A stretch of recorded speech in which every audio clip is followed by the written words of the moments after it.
Antes de mergulharmos nesta mensagem urgente, um momento. Se você sente que o Espírito de Deus está prestes a falar algo ao seu coração, demonstre sua fé, agora mesmo comentando o número 1 e se inscrevendo neste canal. E eu lhe garanto, fique até o final, pois o que será revelado nos últimos minutos irá mudar sua perspectiva para sempre. Meus amados irmãos e irmãs, falo-lhes hoje com o coração pesado e a alma tomada por uma urgência que não vem de mim, mas do trono da graça. Quero lhes fazer uma pergunta que pode abalar sua tranquilidade, e se eu lhes dissesse que as próximas 48 horas no calendário não são apenas uma sucessão de tempo, mas um divisor de águas celestial que pode definir o seu destino eterno, pois para os olhos do mundo, os dias 27 e 28 de julho podem parecer comuns, mas para os olhos do céu, essas datas carregam um peso eterno. Elas não são meros dias, são marcos, marcos de decisão, marcos de julgamento, marcos de uma misericórdia que está sendo estendida, ou que pode ser recusada. Essa não é uma teoria humana. Nas câmaras silenciosas da oração, em profundo clamor, senti o Senhor imprimir este aviso em meu espírito com uma clareza assustadora. A ordem era simples, mas retumbante. Diga ao meu povo para estar pronto. Diga aos meus escolhidos para se manterem separados. Diga-lhes para não andarem por caminhos que eu não enviei. Amados, algo está vindo, algo que os olhos naturais não podem ver, mas que é estrondoso no reino do Espírito. E se nós, o povo de Deus, não discernirmos a hora em que vivemos, corremos o risco de pisar em um território onde a graça se retirou e apenas a consequência permanece. Isto não é uma tática para espalhar o medo. É o soar da trombeta de Deus, é a voz que clama no deserto, ecoando através dos séculos até os nossos dias. Preparai o caminho do Senhor, porque estes 2 dias que se aproximam irão testar os corações de muitos. Eles traçarão uma linha divina entre aqueles que caminham segundo a carne, guiados pelos seus próprios desejos, e aqueles que são verdadeiramente guiados pelo Espírito Santo. Por isso, eu lhes pergunto com toda a urgência e amor que Deus colocou em mim, quando esse momento chegar, você será encontrado fiel, vigiando e orando, ou será encontrado à deriva, exatamente onde o Espírito lhe avisou para não ir. Aquele que tem ouvidos para ouvir, ouça o que o Espírito está dizendo à sua igreja. E se nós, o povo de Deus, não discernirmos a hora, poderemos entrar em um lugar onde a graça foi retirada e as consequências permanecem. Isso não é alarmismo, é um toque de trombeta. É a voz de alguém clamando no deserto: preparai o caminho do Senhor. Esses 2 dias testarão o coração de muitos. Eles traçarão uma linha entre aqueles que andam na carne e aqueles que são guiados pelo Espírito. E eu vos pergunto com todo o amor e urgência que Deus colocou em mim: sereis encontrados fiéis ou sereis encontrados à deriva, onde o Espírito disse: não vá? Aquele que tem ouvidos, ouça o que o Espírito está dizendo à igreja. Meus irmãos e irmãs, não estamos vivendo em dias comuns. O relógio da profecia está correndo, e cada momento nos aproxima da hora em que Deus separará o trigo do joio, o santo do profano, o vigilante do errante. O Espírito do Senhor está falando não por meio de trovões e relâmpagos, nem por sinais nos céus, mas por uma voz urgente e suave no fundo da alma daqueles que estão ouvindo. Ele está chamando seu povo à atenção. Ele está chamando seus escolhidos para se prepararem, examinarem, seguirem sua direção, não por medo, mas por obediência. Quando menciono datas como 27 e 28 de julho, não falo de astrologia, superstição ou um calendário humano. Falo de compromissos divinos, momentos na linha do tempo do céu que exigem nossa consciência espiritual. Nas Escrituras, Deus frequentemente agiu em dias específicos. O dilúvio começou em um dia. O anjo da morte passou pelo Egito em uma noite designada. O Pentecostes não caiu por acaso, mas por profecia. E com certeza, essas datas carregam um peso que não podemos ignorar. A Bíblia nos diz, em Amós 3, versículo 7, certamente o Senhor Deus não fará coisa alguma sem revelar seu segredo aos seus servos, os profetas. Meu amigo, Deus não fica em silêncio em tempos de perigo. Ele avisa, ele chama, ele insiste. E hoje acredito que ele está dizendo ao seu povo: evite o que não ordenei. Afaste-se do que parece inofensivo, mas está carregado de perigo espiritual. Você pode não ver com seus olhos naturais, mas o céu vê. O reino invisível está em movimento e Deus está traçando uma linha não para punir, mas para proteger. Vivemos em um tempo em que as distrações são muitas e o discernimento é raro.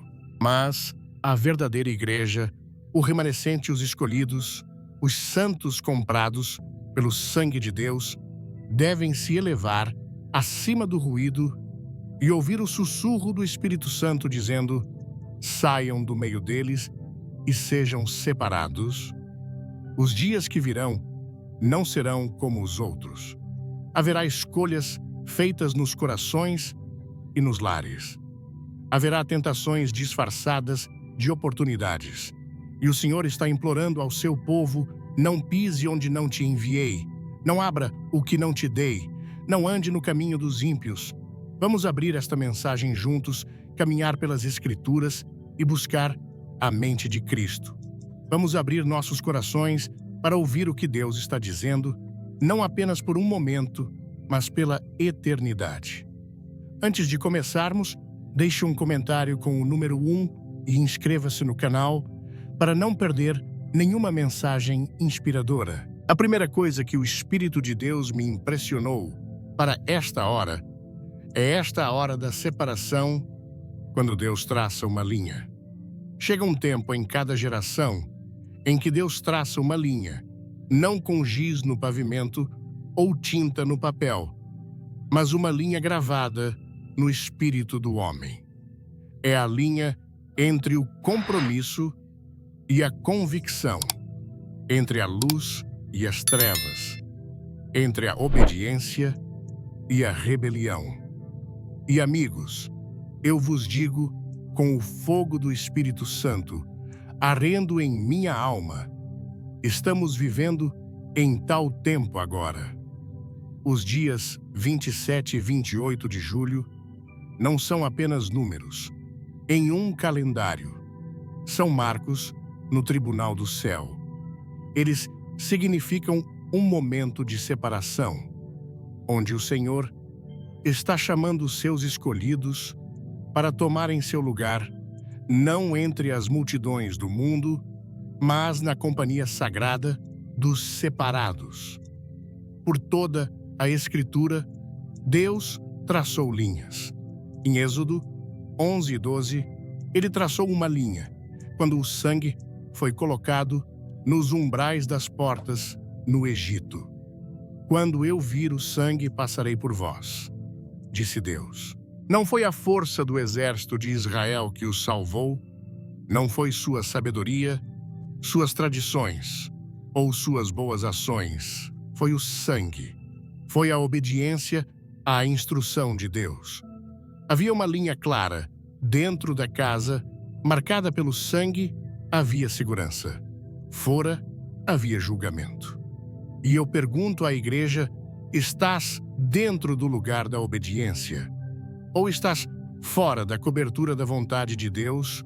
A linha que Deus traça não é visível a olho nu, é uma fronteira espiritual, um chamado à santidade, um toque de trombeta ao longe, avisando que uma separação está chegando.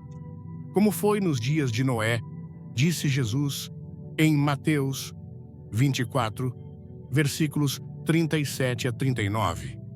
E como foi nos dias de Noé, assim será também na vinda do Filho do Homem. Porque, como nos dias anteriores ao dilúvio, comiam, bebiam, casavam e davam-se em casamento até o dia em que Noé entrou na arca, e não o perceberam, até que veio o dilúvio e os levou a todos. Noé ouviu o aviso, viu a linha e escolheu construir o que ninguém mais podia entender. Alguns de vocês estão sentindo isso mesmo agora em seu espírito. Estão vendo o mundo ficar mais frio, mais hostil à verdade, mais tolerante ao pecado, mais insensível à santidade de Deus. E dentro de vocês há um movimento, uma inquietação profunda, não medo, mas convicção. Esse é o Espírito Santo, a voz de Deus, dizendo: saia, separe-se, prepare-se. O Senhor não está pedindo perfeição, Ele está chamando à pureza. Ele não exige rituais, Ele busca arrependimento. Em 2 Coríntios 6, versículo 17, está escrito: por isso saí do meio deles e separai-vos, diz o Senhor. E não toqueis em coisa imunda, e eu vos receberei. Isso não é uma sugestão, não é uma recomendação, é uma ordem. E por que Ele nos chama a sair? Porque Ele quer nos receber, quer abraçar seus filhos sem mistura, sem compromisso, sem a mancha de Babilônia agarrada às suas vestes. Mas antes desse abraço, antes dessa glória, deve haver separação. Acredito que os dias 27 e 28 de julho são um símbolo profético dessa separação. Deus está traçando sua linha novamente, não em tábuas de pedra, mas nos corações de seu povo. Alguns sentirão o impulso de ir a lugares que Deus não os enviou. Alguns serão tentados a se alinhar com coisas que parecem inofensivas, mas carregam perigo espiritual. Alguns ouvirão convites que parecem agradáveis, mas estão cheios de engano. E nesse momento, vocês devem discernir a linha. Devem se perguntar: isso vem do Senhor? É santo? Está alinhado com a palavra de Deus? Esta é a hora em que o discernimento deve ser despertado. Em Hebreus 5, versículo 14, a palavra diz: mas o alimento sólido é para os adultos, os quais, pelo uso, têm os sentidos exercitados para discernir tanto o bem quanto o mal. Deus está buscando crentes maduros, aqueles que não são sacudidos por cada onda da cultura ou por cada nova voz nas redes sociais, mas que estão enraizados, fundamentados e podem ouvir sua voz suave dizendo: este é o caminho, andai por ele.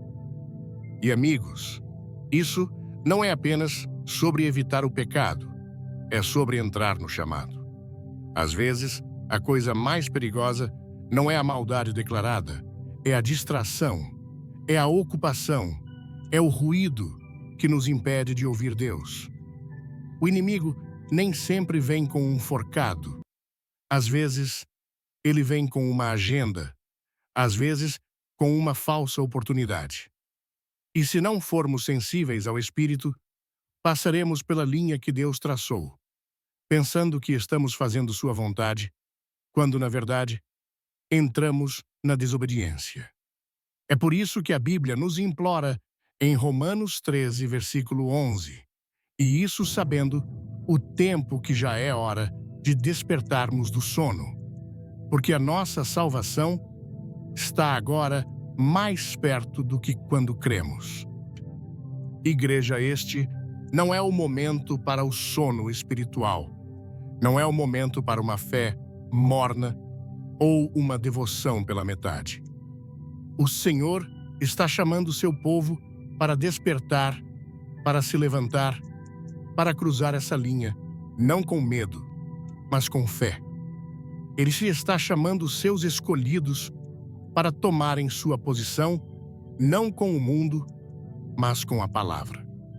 Há um remanescente que Deus está preservando para si mesmo, um povo não influenciado pela popularidade, mas ancorado na profecia. Um povo que anda pelo Espírito, que treme diante de sua palavra, que chora no lugar secreto e se regozija em sua presença. A hora da separação é também a hora da preparação. À medida que o mundo fica mais escuro, a igreja deve brilhar mais forte. Mas antes de brilharmos, devemos ser purificados. Antes de liderarmos, devemos ser guiados. Antes de declararmos a verdade, devemos ser separados por ela. E então, eu vos pergunto: Deus tem traçado uma linha em seu coração? Ele tem sussurrado: aquela coisa deve ir, aquele compromisso deve acabar, aquele relacionamento está te afastando, aquele hábito está enfraquecendo seu testemunho. Não ignore essa voz, não descarte essa convicção, porque o Espírito Santo não contenderá para sempre com o homem. A linha é misericórdia, a linha é proteção, a linha é Deus dizendo: quero você perto de mim, longe do perigo, longe do engano, longe da destruição. Se esta mensagem tocar seu coração, clique em curtir e compartilhe com alguém que precisa ouvir isso hoje. E enquanto continuamos nesta mensagem, quero mostrar o que acontece quando obedecemos a esse chamado, quando nos afastamos do que contamina e nos inclinamos para o que santifica. Porque Deus não apenas separa, Ele sela. E a próxima palavra que o Espírito colocou em meu coração é esta: sai do meio deles antes que seja tarde.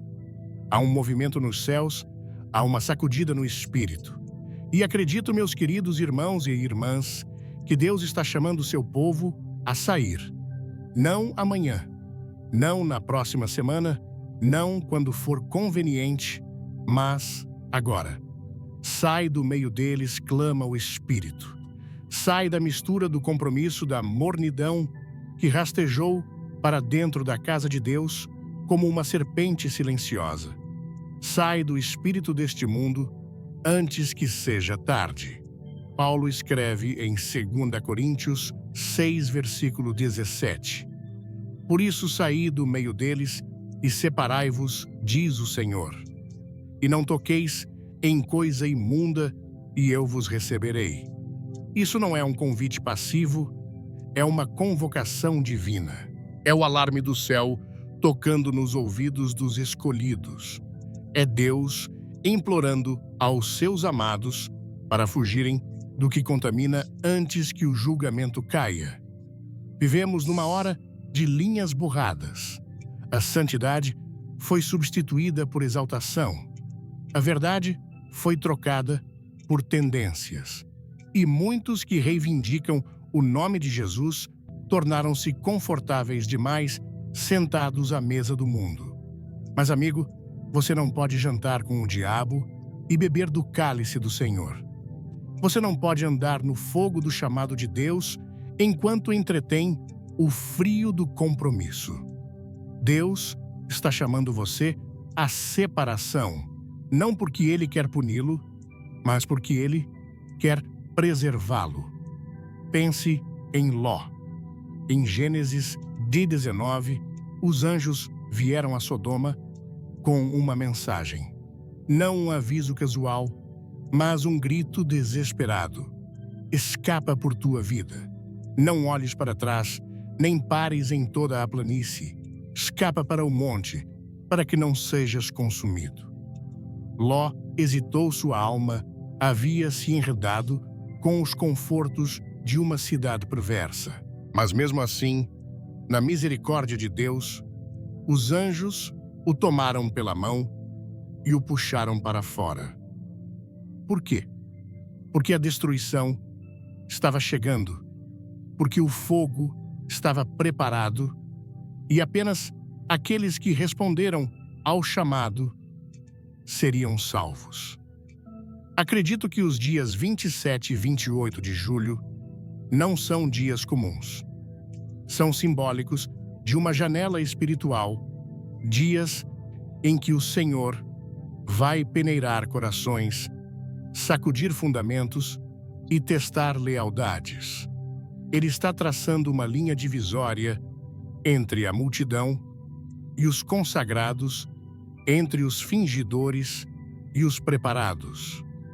E a questão diante de nós é simples: sairemos ou seremos deixados nas cinzas da desobediência?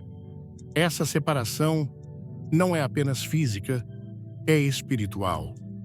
Você pode não deixar uma cidade como Ló fez, mas deve deixar seu espírito para trás, suas maneiras, seus ídolos, sua influência tóxica, seu apelo sedutor. Porque Satanás não precisa que você o adore diretamente. Tudo o que ele precisa é que você atrase sua obediência, que ignore aquele puxão em seu espírito que diz: isso não está certo, isso não é limpo, isso não é santo. Apocalipse 18, versículo 4 dá outro apelo urgente: sai dela, povo meu, para que não sejas participante dos seus pecados, e para que não incorras nas suas pragas. Este versículo foi falado ao povo de Deus, não aos ímpios, não aos pagãos, ao povo dele. Porque Deus sabia que mesmo os escolhidos podem se enredar no sistema de Babilônia, seduzidos por sua riqueza, distraídos por seus prazeres, enganados por seu orgulho. E então, ele clama novamente: sai. Sai antes que o julgamento caia. Sai antes que teu coração esfrie. Sai enquanto ainda há tempo. E deixe-me dizer mais uma coisa: sair tem um custo. Não é confortável, não é fácil. Pode significar perder amigos, deixar ambientes onde você já se sentiu seguro, sacrificar oportunidades que antes atraíam sua carne. Mas o que você ganha é muito maior do que o que perde. Você ganha clareza, ganha pureza, ganha fogo nos ossos e paz na alma. Você ganha a intimidade de andar de mãos dadas com o Deus que te chamou para fora. A Bíblia diz em Hebreus 11, versículos 24 a 27, que Moisés, quando chegou à idade adulta, recusou ser chamado de filho da filha de Faraó, preferindo sofrer aflição com o povo de Deus a desfrutar dos prazeres do pecado por uma temporada. Ele saiu, virou as costas para o prestígio, o poder e a prosperidade, porque viu algo maior, uma cidade celestial, uma recompensa eterna. Oh, como precisamos dessa visão novamente na igreja. Estamos fascinados demais com o Egito, confortáveis demais com Babilônia, ansiosos demais para parecer com o mundo, falar como o mundo, misturar-se ao mundo, enquanto perdemos o poder que nos diferencia. Mas a verdadeira igreja é um povo chamado uma nação santa, um sacerdócio real. Não fomos feitos para nos encaixar, fomos feitos para nos destacar, não em arrogância, mas em diferença ungida, não em orgulho, mas em pureza, não em isolamento, mas em influência santificada. E eu sinto mesmo agora o Espírito de Deus sussurrando para alguém que lê isto: você sabe há muito tempo que precisava sair. Você sabe que aquele relacionamento está te afastando de Cristo, que aquele vício está drenando sua unção, que a vida dupla que você tem levado não pode resistir na presença de um Deus santo. E agora, Ele está te dando um momento de graça, uma oportunidade divina para cruzar a linha e dizer: Senhor, estou cansado de fingir, estou cansado de comprometer, eu escolho você. Não demore, não espere por mais sinais, não olhe ao redor para ver o que os outros farão. O chamado é pessoal e o tempo é curto. Jesus disse em Mateus 25, versículos 1 a 13, que o reino dos céus será semelhante a 10 virgens, 5 sábias e 5 nécias. O que as separava não era sua vestimenta ou sua aparência exterior, era o óleo, era a prontidão, era a preparação oculta do coração. E quando o clamor veio à meia-noite, eis que vem o noivo, apenas as preparadas entraram. As demais foram excluídas, não porque eram más, mas porque estavam atrasadas. Os dias que se aproximam são uma meia-noite espiritual. E acredito que o noivo está chegando não apenas no céu, mas em sua vida, em seu chamado, em sua missão.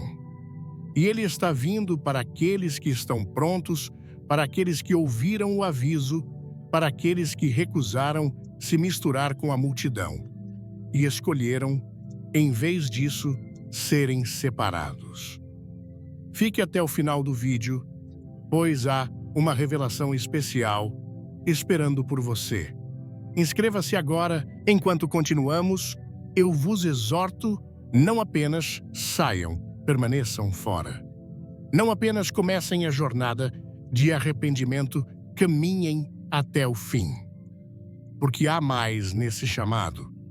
Há um remanescente subindo e Deus está começando a selá-los para seus propósitos. A próxima palavra que o Senhor colocou em meu coração é esta: o remanescente será marcado não pelo mundo, mas pelo fogo de Deus. Há um remanescente nesta hora, um povo que não é influenciado pelos ventos da cultura, não comprometido pelas tentações do mundo e não silenciado pela intimidação do inimigo. Esse remanescente não é definido por popularidade ou plataforma. Não são aqueles com as vozes mais altas ou os ministérios mais chamativos. Não, eles são marcados por algo muito mais poderoso, são marcados pelo fogo de Deus. Por toda a Escritura, Deus preservou um remanescente. Quando o mundo se tornou perverso nos dias de Noé, Deus preservou uma família. Quando Israel se curvou diante de Baal, ainda havia 7.000 que não dobraram os joelhos.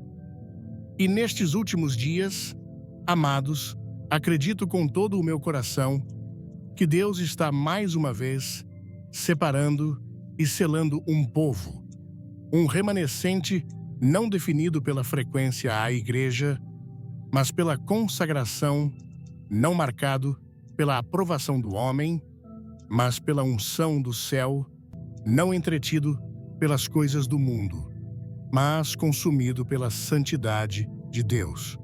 Isaías 4, versículos 3 e 4 diz: E acontecerá que aquele que for deixado em Sião será chamado santo, todo aquele que estiver inscrito entre os vivos em Jerusalém, quando o Senhor tiver lavado a imundícia das filhas de Sião pelo espírito de justiça e pelo espírito de ardor.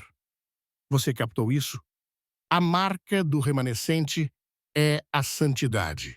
E como Deus o produz, não pelo conforto, mas pelo fogo, pela purificação, pelo espírito de ardor. Este não é um fogo que destrói, é o fogo que distingue, que purifica, santifica e separa. E acredito que é isso que Deus está fazendo nesta hora. A sacudida que estamos vendo no mundo, na igreja e até em nossas próprias vidas não é apenas caos. É a purificação de Deus, é o fogo do refinador vindo para queimar o que não pode permanecer. É o céu nos chamando para algo mais profundo que a religião superficial, mais profundo que a fé dominical.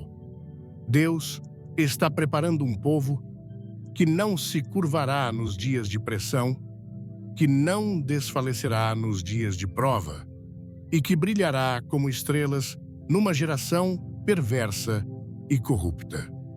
Permitam-me perguntar, por que você é marcado? Pela aprovação do homem ou pela presença de Deus? Você está mais preocupado em ser aceito pela multidão ou em ser consumido pelo Espírito Santo? Porque quando o fogo de Deus toca verdadeiramente um homem ou uma mulher, ele deixa uma marca que o mundo não pode apagar. Quando Moisés esteve diante da sarça ardente em Êxodo 3, não foi apenas um espetáculo, foi um encontro santo e mudou tudo.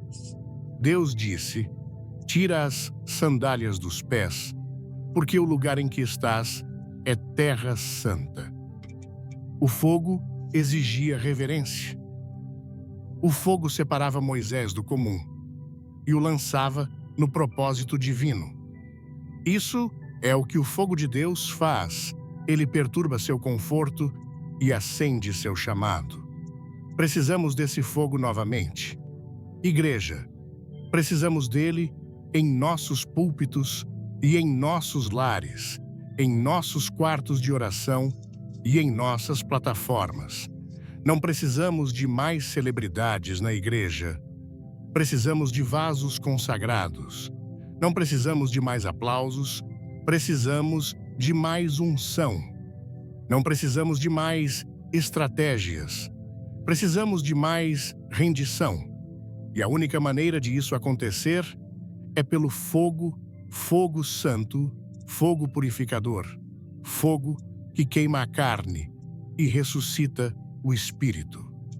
O profeta Malaquias falou desse fogo em Malaquias 3, versículos 2 e 3.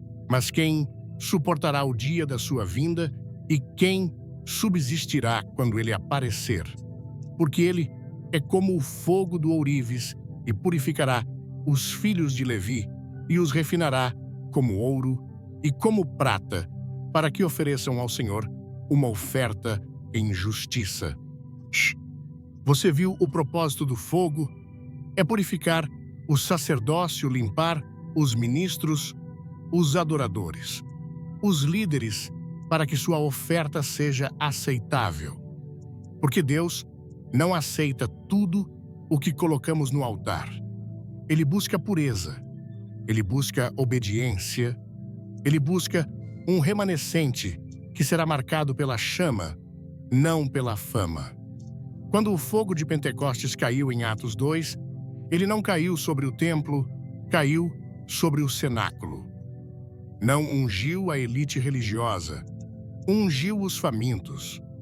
Não capacitou uma multidão, capacitou um remanescente.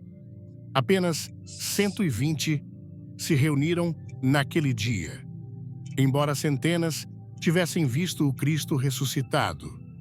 Mas foram os poucos que esperaram, os poucos que permaneceram, os poucos que oraram, Esses foram os marcados com línguas de fogo, e esses foram os que viraram o mundo de cabeça para baixo. Vejam, amigos, não é preciso uma maioria para iniciar um movimento. É preciso um remanescente com um coração ardente.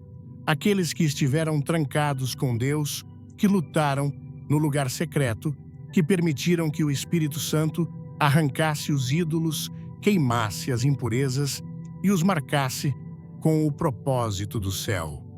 Acredito que os dias 27 e 28 de julho serão uma janela divina para esse tipo de marcação.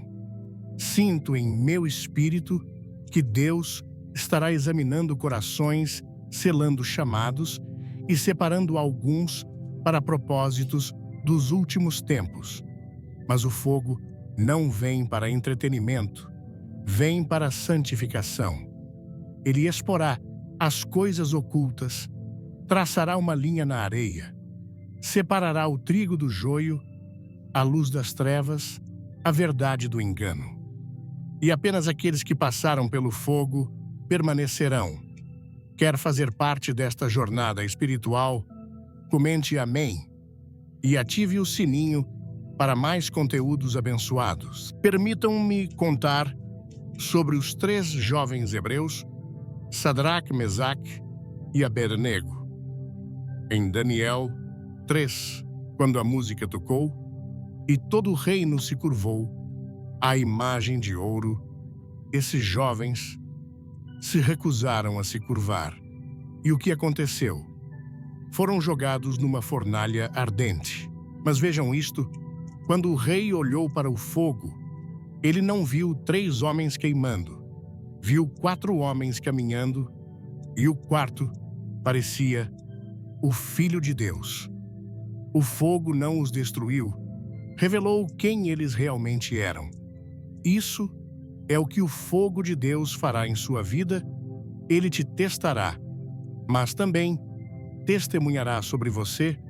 Não apenas revelará o Filho de Deus a você, mas o revelará por meio de você.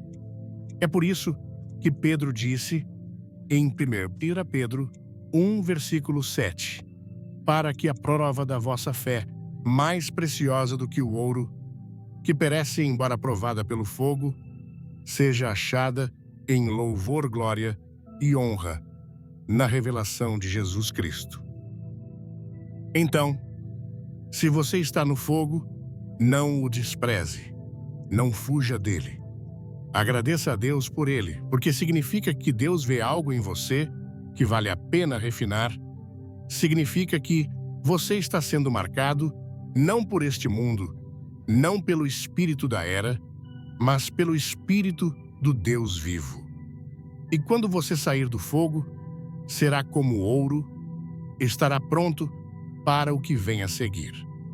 Porque o que vem após o fogo não é derrota, é comissionamento. Há uma missão divina repousando sobre o remanescente. O selamento começou. E a próxima palavra que o Senhor colocou profundamente em meu espírito é esta: o selamento começou, e apenas os obedientes serão encontrados prontos.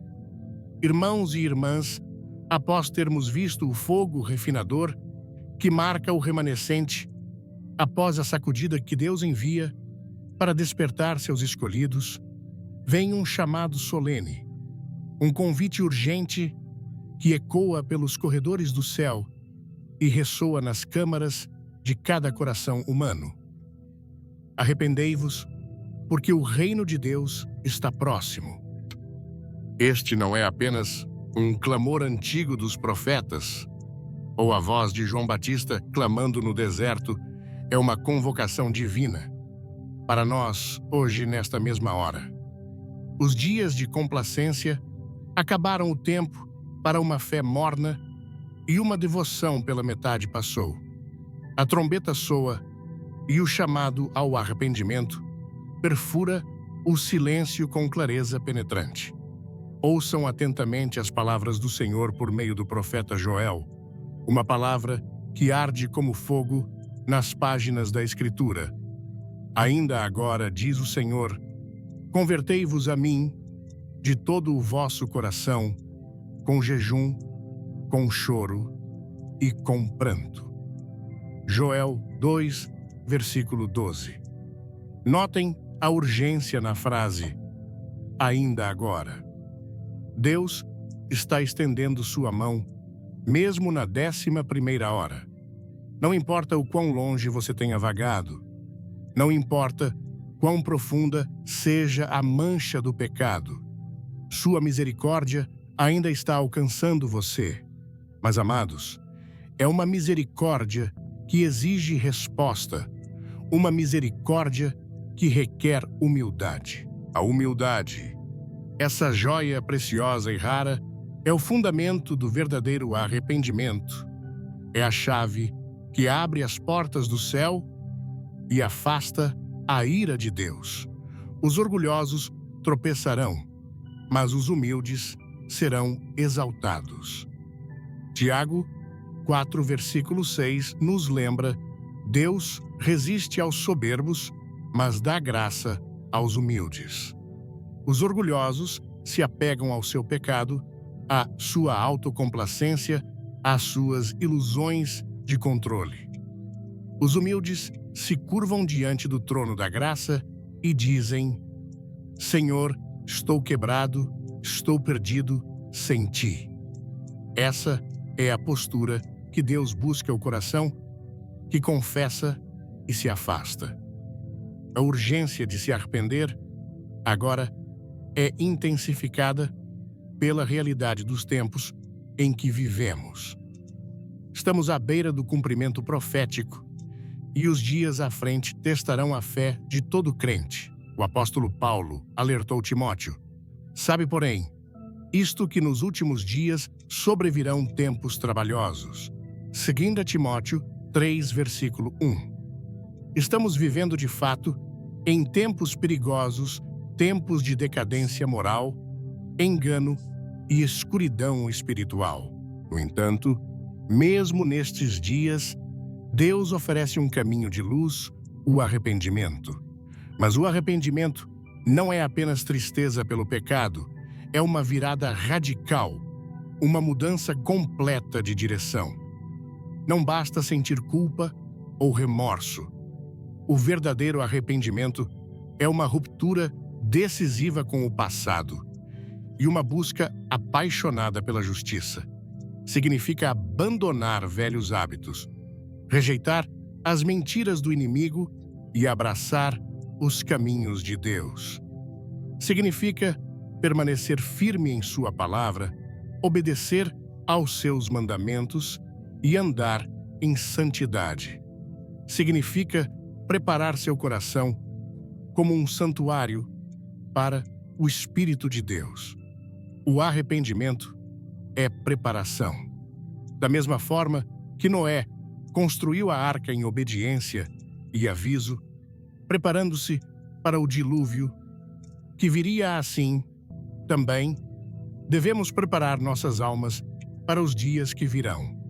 A arca não era um luxo ou uma opção, era o único caminho de salvação. E assim é com o arrependimento. Hoje é a arca da alma que nos levará através das tempestades que virão.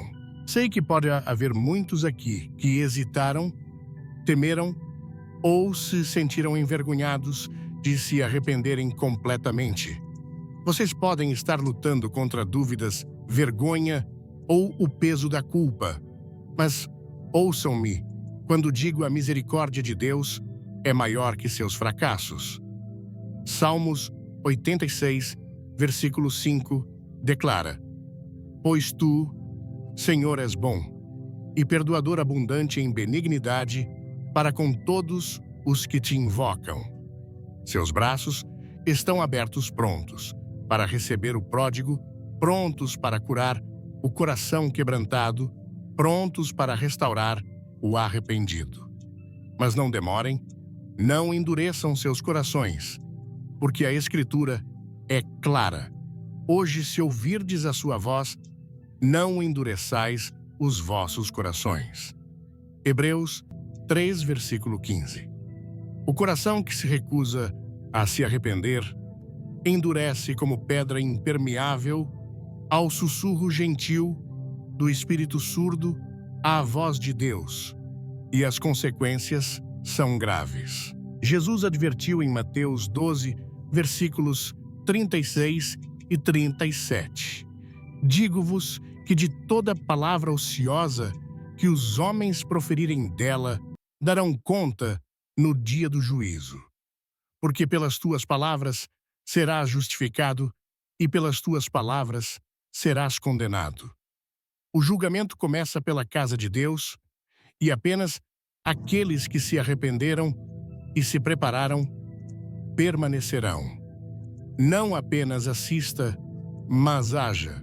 Curta, comente e compartilhe para espalhar esta palavra poderosa com o mundo. O arrependimento também traz despertar, um despertar espiritual que inunda a alma com luz, paz e clareza. Ele levanta o véu dos olhos e nos permite ver as coisas de Deus. Ele reacende a chama da fé e da paixão em nossos corações. Isaías 57, versículo 15 diz: Porque assim diz o alto e sublime, que habita na eternidade, cujo nome é Santo Habito, no alto e santo lugar, e também com o contrito e humilde de espírito. Deus não habita apenas no céu, mas no espírito contrito e humilde. Quando você se arrepende, você convida a presença de Deus para habitar em você plenamente. Esse despertar leva à preparação não apenas física, mas espiritual, para os dias que virão. Efésios 6 nos chama a vestir toda a armadura de Deus para resistir às ciladas do diabo. Mas, como podemos resistir se não nos arrependemos? Como podemos lutar se nossos corações estão divididos? O arrependimento nos alinha com o propósito do céu, nos fortalece para resistir à tentação, para andar na verdade e para suportar as adversidades. Quero que vocês pensem na história do rei Davi, um homem segundo o coração de Deus, mas que não era estranho ao fracasso e ao arrependimento. Quando confrontado com seu pecado, Davi não se escondeu nem se justificou. Em vez disso, ele exclamou em Salmos 51, versículo 10: Cria em mim, ó Deus, um coração puro e renova em mim um espírito reto. Essa oração ecoa através dos tempos como o clamor de toda alma arrependida. Como Davi, devemos vir diante de Deus com quebrantamento e sinceridade, pedindo que Ele nos purifique, nos renove e nos prepare. O arrependimento também traz unidade, uma unidade que o mundo não pode entender, mas que o céu se deleita.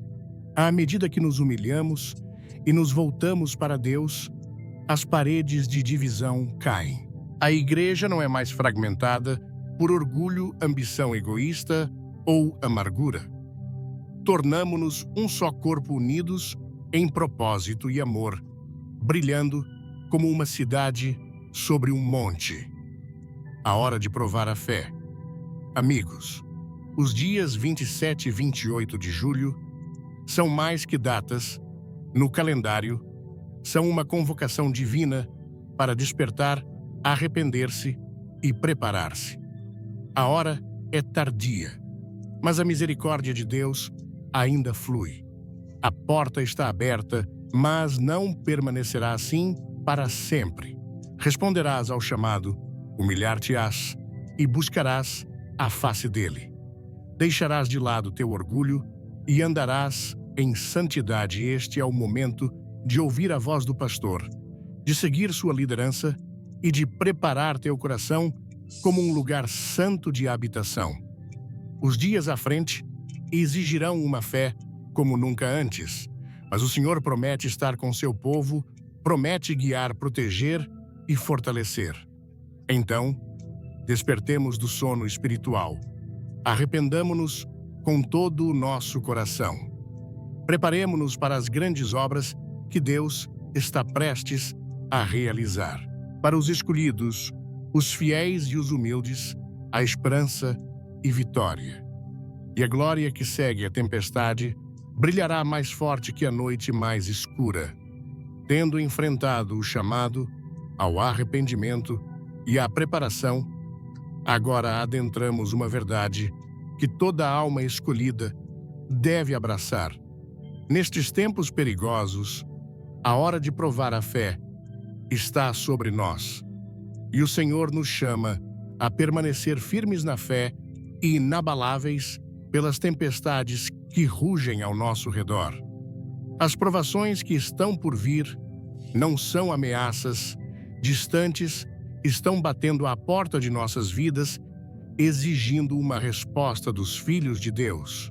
Mas em meio a essas tempestades, o crente que está firmado na rocha não será abalado. O próprio Jesus nos deu este aviso solene em Mateus 7, versículos 24 e 25. Todo aquele, pois, que ouve estas minhas palavras e as pratica, assemelhá-lo-ei ao homem prudente que edificou a sua casa sobre a rocha. E desceu a chuva, e correram rios, e assopraram ventos, e combateram aquela casa, e não caiu, porque estava edificada sobre a rocha. A rocha, amados, é Cristo Jesus, nosso Salvador e refúgio. Quando construímos nossas vidas sobre Ele, quando nossa fé está ancorada em Sua palavra e Suas promessas, nenhuma tempestade pode nos derrubar.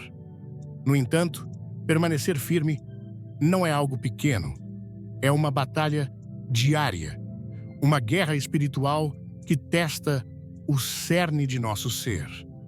O apóstolo Paulo nos exorta em Efésios 6, versículo 13. Portanto, tomai toda a armadura de Deus para que possais resistir no dia mau e, havendo feito tudo, permanecer firmes. O dia mau não é um conceito distante. Está aqui agora, pressionando fortemente contra a igreja e o crente. É um dia de engano, confusão, perseguição e provações. Quero lembrar-lhes que a fé não é apenas um sentimento ou um pensamento otimista. A fé é uma escolha, um ato da vontade e exige coragem. Exige que acreditemos nas promessas de Deus, mesmo quando o mundo diz o contrário, que confiemos em sua bondade, mesmo quando as circunstâncias gritam derrota. O escritor de Hebreus nos encoraja. Retenhamos firmes a confissão da nossa esperança, porque fiel é o que prometeu. Hebreus 10, versículo 23. Quando o medo e a dúvida vos assaltarem, agarre-se à fidelidade de Deus. Aquele que promete é fiel. O teste da fé vem não apenas das pressões externas, mas de dentro de nossos próprios corações. O inimigo ronda como um leão, rugindo, buscando devorar nossa confiança e paz.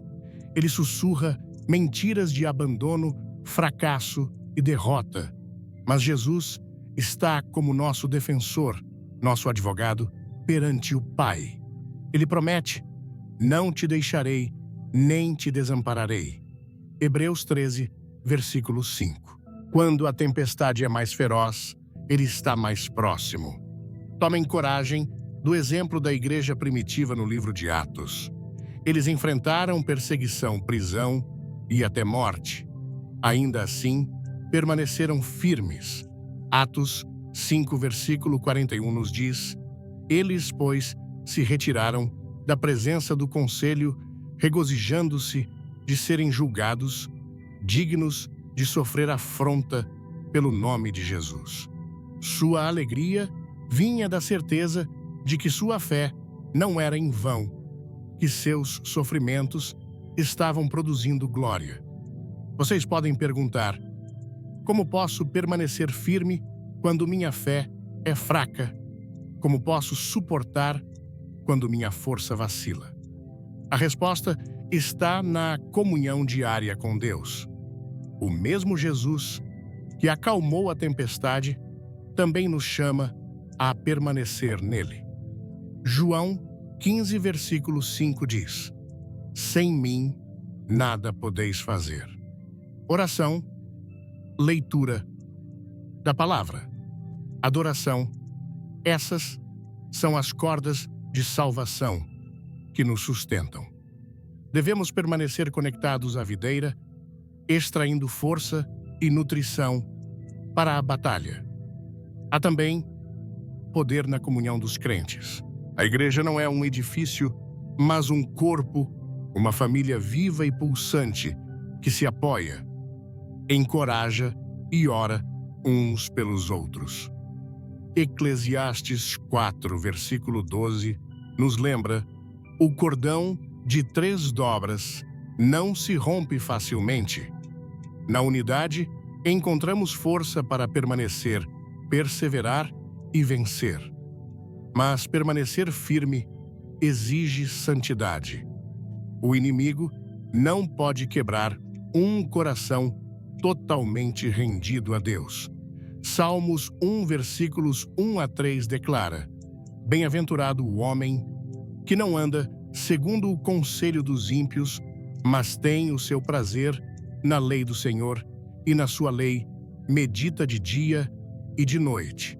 Será como árvore plantada junto a ribeiros de águas, que dá o seu fruto na sua estação e cuja folha não murcha. Aquele que se deleita na palavra de Deus, que obedece aos seus mandamentos, que anda em justiça, será como uma árvore plantada junto a rios de águas, produzindo frutos na estação certa, cujas folhas não murcham. Permitam-me contar a história de uma irmã em Cristo que vive em uma terra de tumulto e perseguição, enfrentando ameaças diárias à sua vida e fé. Ainda assim, ela declarou com convicção inabalável: confiarei no Senhor, não importa o que. Suas promessas são meu escudo. Por meio de oração e jejum, ela encontrou força além da sua própria. Sua fé foi um testemunho de que, mesmo nos vales mais escuros, a luz de Deus brilha mais forte. Os dias 27 e 28 de julho marcam mais que meras datas, simbolizam a tempestade que se aproxima e o chamado para permanecer firme. O Senhor está chamando seus escolhidos a não fugirem em medo, mas a se erguerem em fé, a permanecerem como Josué e Calebe, que olharam para os gigantes e declararam: o Senhor é conosco, não os temais. Números 14, versículo 9. E esse permanecer firme não é passivo, é uma resistência ativa. Significa declarar a verdade num mundo de mentiras, amar quando outros odeiam orar, quando outros desesperam.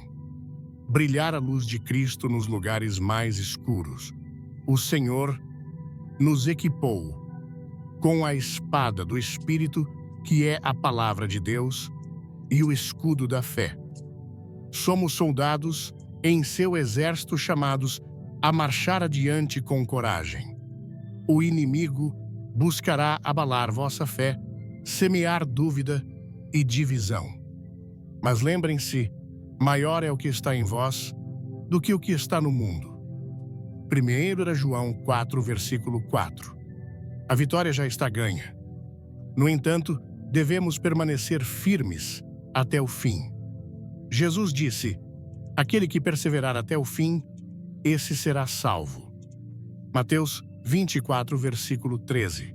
E enquanto nos preparamos para o que está por vir, examinemos nossos corações.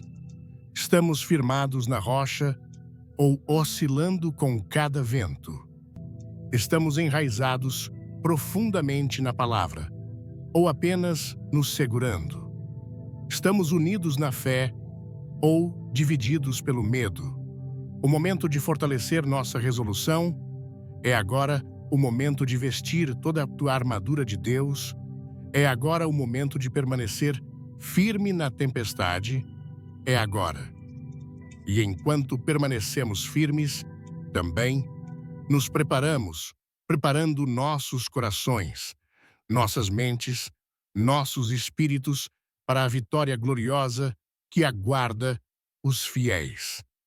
Apocalipse 2, versículo 10, nos lembra: sê fiel até a morte e dar-te-ei a coroa da vida.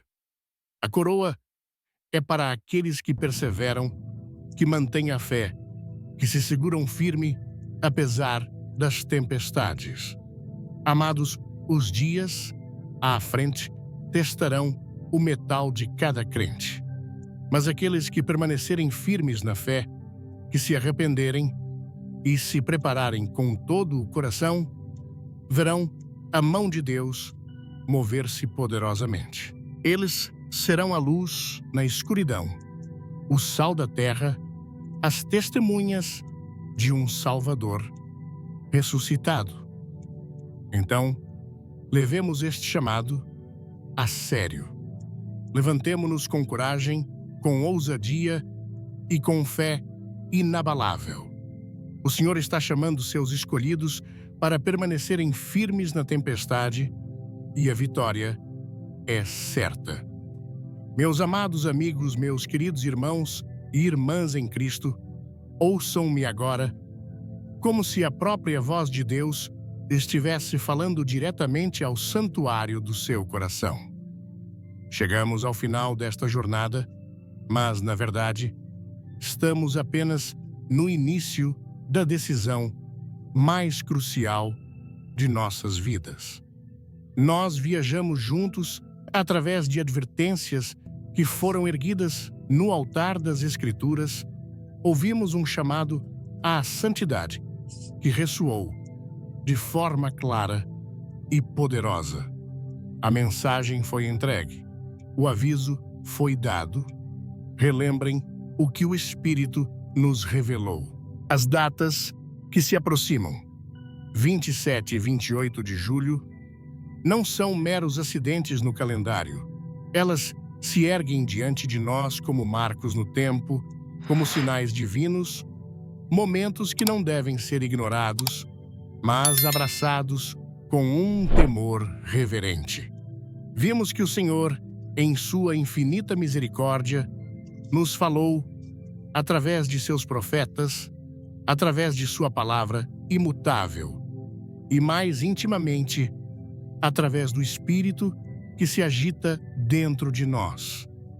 Ele nos adverte a despertar do sono espiritual que entorpece a alma.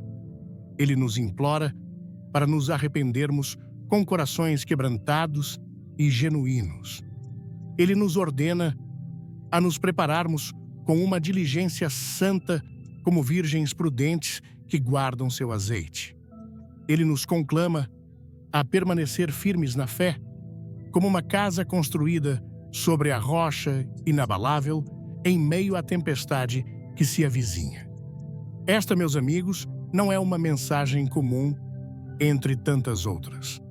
Este é o som da trombeta do céu, o convite final aos escolhidos. E agora, a mensagem que era para todos se torna intensamente pessoal. Ela cruza o limiar do coletivo e bate à porta do seu coração individual.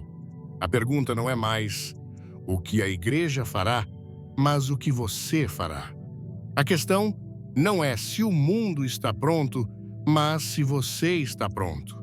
Neste exato momento, o Salvador, o Rei da Glória, aquele que deixou os 99 para buscar, você está do lado de fora da sua porta. Você consegue ouvir? Não é o som do vento nem a agitação do mundo. É o som de uma batida, suave, mas persistente. É a batida de uma mão que carrega as cicatrizes dos cravos. Uma mão que se estendeu por você na cruz. Apocalipse 3, 20. Ecoa através da eternidade até este momento: eis que estou à porta e bato. Se alguém ouvir a minha voz e abrir a porta, entrarei em sua casa e cearei com ele e ele comigo. A porta que ele bate é a porta do seu ou por seu coração, da sua vontade, da sua vida. E ele não a arrombará. O Criador do universo, em um ato de amor incompreensível, lhe dá a dignidade da escolha. Você pode fingir que não ouve. Pode aumentar o volume das distrações do mundo para abafar o som. Pode racionalizar dizendo a si mesmo: amanhã eu abrirei. Na próxima semana eu responderei. Mas eu lhe pergunto, e se não houver amanhã para esta decisão? E se esta for a última batida suave, antes que a tempestade chegue com toda a sua fúria? O dia da misericórdia, amados, logo dará lugar ao dia do julgamento. A porta da arca da salvação, que esteve aberta por tanto tempo, está começando a se fechar. Você abrirá a porta para ele. Você responderá à sua voz. Eu suplico a vocês, meus amados, não se deixem enganar pelas sombras passageiras deste mundo. Não troquem a eternidade por prazeres momentâneos. Não negociem sua alma por uma aceitação que se desvanecerá como a névoa da manhã. Mas ó a alegria, a paz indescritível que inunda a alma daqueles que ouvem o chamado e respondem com um grito de rendição: eis-me aqui, Senhor, usa-me. O arrependimento não é o fim, é o portal para a graça. A prontidão não é um fardo, é o manto dos fiéis. Uma caminhada mais profunda com Deus não é uma obrigação religiosa, é o caminho para a vitória eterna. Aquele que responde à batida não encontra um juiz severo, mas um pai amoroso, um noivo que anseia pela sua noiva. E é por isso que esta mensagem, embora urgente, não é uma mensagem de medo, mas de esperança gloriosa. Os escolhidos não são chamados para se encolherem de medo, mas para se levantarem com uma fé ousada. Não são chamados para o desespero, mas para uma esperança que é âncora para a alma. Não são chamados para a fraqueza, mas para encontrar uma força sobrenatural no Senhor. Deus está levantando um remanescente santo nesta geração. Um povo que não se dobra diante dos ídolos da cultura. Um povo cujos corações queimam com o fogo do primeiro amor. Um povo que não se envergonha do Evangelho. Você faz parte desse remanescente. Você sente o chamado para ser mais do que apenas um espectador na história da redenção. Então, levante-se, remanescente santo. Prepare seus corações. Permaneçam firmes no Evangelho que lhes foi entregue. Brilhem como luzes na escuridão de um mundo que perdeu o rumo. Sejam o sal que preserva a cidade sobre o monte que não pode ser escondida. O mundo não precisa de mais uma opinião. Ele precisa ver uma demonstração do poder de Deus em vidas transformadas. E agora, antes da minha bênção final, quero lhe dar uma oportunidade de selar sua decisão. Se esta mensagem tocou seu coração, se você ouviu a batida na porta, e decidiu abrir, não deixe este momento passar em silêncio. Faça uma declaração pública de fé.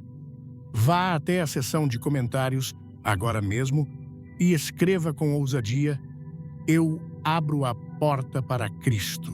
Que suas palavras sejam um memorial diante de Deus e uma linha divisória em sua própria vida, declarando que a partir de hoje você não pertence mais a si mesmo, mas àquele que o comprou com seu precioso sangue. Que esta mensagem urgente queime em sua alma como um fogo santo, não para consumi-lo, mas para purificá-lo.